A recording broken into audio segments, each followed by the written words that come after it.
नमस्कार दोस्तों, आपका स्वागत है परमात्मा अतिरुद्र चैनल के अंदर। आज हम दोस्तों बात करने वाले हैं ब्रह्मा जी के ऊपर।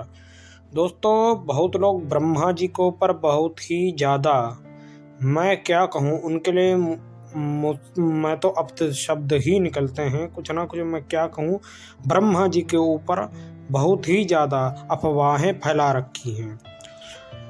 किसी लोग ने कहा है कि जो ब्रह्मा जी की पूजा क्यों बंद हुई, तो दोस्तों इसके पीछे शिव पुराण कथा है। ब्रह्मा जी का 5वां मस्तक कटा, ये सब जानते हैं। परंतु उनका जो विवाह के ऊपर ब्रह्मा जी की जो शादी हुई थी, ब्रह्मा जी का जो एक यज्ञ हुआ था, समझी, एक यज्ञ होता, नॉट ए मैरिज नहीं दोस्तों। ब्रह्मा जी की शादी नहीं हुई, ब्रह्मा जी एक यज्ञ करवा रहे थे, तो लोगों ने उसको शादी कहा है। दोस्तों, ब्रह्मा जी की जो दूसरी पत्नी थी जिनका नाम था सावित्री, वो एक बार नहाने को गई। वह समुंदर के कुंड के अंदर नहाने को गई। तब तक ब्रह्मा जी यज्ञ कर रहे थे पुष्कर में। और ब्रह्मा जी जब यज्ञ कर रहे थे, ब्रह्मा जी को लगा कि सावित्री को आने को देर लगी, यज्ञ में विलंब हो रहा है धरा यज्ञ के लिए। तो उनने अपने अंदर से एक स्त्री को प्रकट किया जिसका नाम था सरस्वती, और उस स्त्री के संग बैठकर ब्रह्मा जी ने यज्ञ किया। कुछ लोगों ने गायत्री कहा है, तो वो बहुत गलत है। गायत्री आदि शक्ति का रूप है, तभी उन्हें हम ब्रह्म गायत्री कहते हैं। गायत्री के संग आदि रुद्र यानी भगवान शिव त्रयंबक के रूप में विराजमान है। ब्रह्मा जी ने नारद इत्यादि देवी देवता, नारद और सनकादिक और इत्यादि मुनियों को उत्पन्न किया। उल्टा नारद को पुराणों का ज्ञान दिया। हर व्याख्यान में, हर शब्द में, हर कोई पुराण का एक और एक अर्धत शब्द उठा लीजिए। ब्रह्मा जी की वंदना पहले काल में सरस्वती जी के संग होती थी, क्योंकि ब्रह्मा जी भी ज्ञान देते थे, सरस्वती माता भी ज्ञान की देवी मानी जाती थी।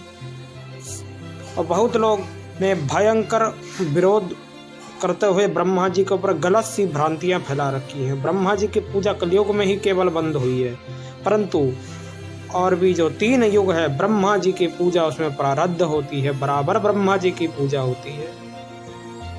ब्रह्मा जी की पूजा बंद नहीं होती है। कलयुग में बंद है, क्योंकि कलयुग में ब्रह्मा जी को से सावित्री देवी ने श्राप दिया था और वह पर्वत पे ऊपर गए थे।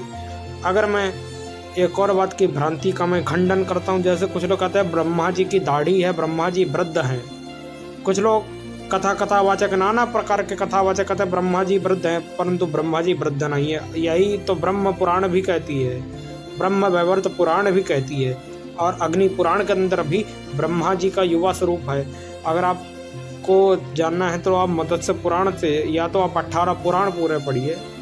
हर पुराणों में कहा गया है कि ब्रह्मा जी वृद्ध नहीं है, ब्रह्मा जी को युवा समान है। ब्रह्मा जी कभी वृद्ध नहीं। अगर आपको यकीन नहीं तो शिव पुराण भी उठाकर देख लीजिए। शिव पुराण पर विश्वास करिए, विष्णु पुराण पर विश्वास करिए, स्कंद पुराण या ज्योतिष मंडल ग्रह के जो भी ग्रंथ हैं उन पर विश्वास करिए। और यही नहीं, अगर आप दुर्गा सप्तशती पढ़ते हैं, दुर्गा सप्तशती के अंदर ब्रह्मा जी को कहीं से वृद्ध नहीं कहा गया। मार्कंड पुराण से उत्पन्न है दुर्गा सप्तशती, उसमें भी कहीं से नहीं कहा गया। ना नारद पुराण में कहा गया है, ना ही विष्णु पुराण में कहा गया, ना ही लिंग पुराण में कहा गया है, ना ही शिव पुराण में कहा गया। तो ये गलत भ्रांतियां लोगों ने धारण करी। न तमिली ग्रंथों में कहा गया, और जबकि कर्मकांडों में ब्रह्मा जी को कहीं वृद्धार्थ नहीं कहा गया, कोई मंत्र ही ऐसा नहीं। और वेदों तो निराकार पर ब्रह्म परमात्मा आदि रुद्र का ही नाम देती है। वेद चारों वेदों का एकम रुद्र द्वितीयो न अस्ति, रुद्र ही एक है। और तमिली ग्रंथ ले लूँ, चाहे ओडी भाषा ले लूँ, चाहे मैं भगवद गीता ले लूँ, ऐसा हर ग्रंथ के अंदर कहा गया है कि ब्रह्मा जी युवा समान है। जैसे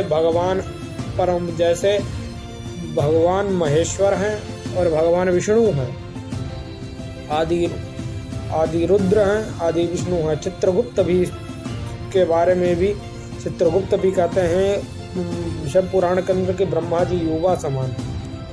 ब्रह्मांड पुराण में तक वर्णन दिया गया। दोस्तों, तो पुराणों को जरूर पढ़िए। अगर दोस्तों आपको मेरा चैनल अच्छा लगा हो, लाइक एंड सब्सक्राइब करें, कृपया शेयर करें। ओम नमः शिवाय।